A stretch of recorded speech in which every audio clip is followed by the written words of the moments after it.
现在有很多专家说了，要提振消费就必须要增加居民工资，好像普通人不消费就是因为工资太低了，真的是这样吗？这是在故意模糊重点。这几年呢，涨了工资的人也没见到谁敢乱花钱，他多的钱也都存起来了，因为这种工资性的收入根本就不带来消费。你想，你每天辛辛苦苦的加班啊，到月底给你发了一笔加班费，这钱你舍得大手大脚的花掉吗？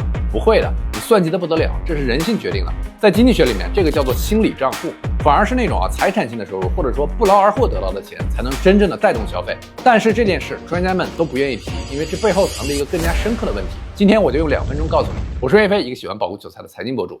因为一种感觉，就是同样一笔钱啊，你靠工资赚来的和意外得来的花起来的感觉是完全不一样的。有专门的论文研究过，工资涨100块钱，只能够贡献50几块钱的超额消费。但是呢，如果是股票、房子或者买彩票赚了100块钱，那就能够带来140块钱的超额消费。你这个收入如果不和劳动绑定了，如果来的时候不辛苦，花的时候呢手就会特别松。为什么败家子花钱就很快啊？因为他没有经历那个劳动赚钱这个过程。现在企业没有利润，打价格战，就是因为居民都是在花死工资。那花工资肯定是精打细算的呀，只买便宜的呀。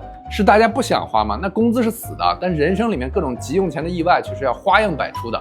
所以呢，要是没有一点外财，大家是不敢多花钱的。这个道理很简单，研究也有很多了，甚至中央的文件里也提到过。但是为什么这么难解决？今年年初，中央在提振消费专项行动方案里面就重点说了，要增加居民的财产性收入，说明这个事情明眼人都已经看到了，只有来的容易的钱才花的容易。但是既然都知道了，为什么不赶紧落地呢？我啪一下把房价拉回10万块钱一平米，把股市拉到5000点，那财产性收入不就有了吗？大家不就消费了吗？但是啊，财产性收入有一个特别明显的副作用，就是扩大贫富差距。不管是股票也好，基金也好，凡是财产性收入都有一个基本的特征，就是本钱越多赚的越多。同样是股票涨了10%，你10万块钱本金和有钱人1000万本金的收益率是一样的，可是赚的钱呢一样吗？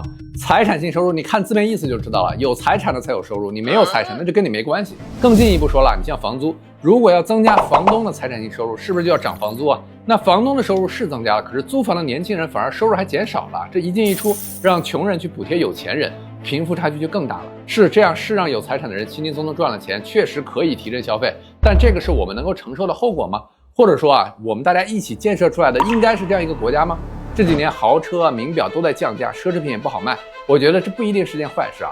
社会舆论对于这种炫耀性的消费是越来越不屑了，对于不公平的情况也越来越不愿意忍受了。那么现在既要让老百姓有工资以外的额外收入，又要分配公平，所以呢，我们最近才看到了生育补贴也好，学前教育免费这些举措，就是一种政策尝试，前所未有的用这种普惠性的白给的钱，用转移性的收入给老百姓提供工资以外的收入和更多的保障，共同分享社会生产力进步的蛋糕。我想啊，这种安全感、获得感才是最敢花钱、敢消费的底气，也是最能够破解内卷的解药。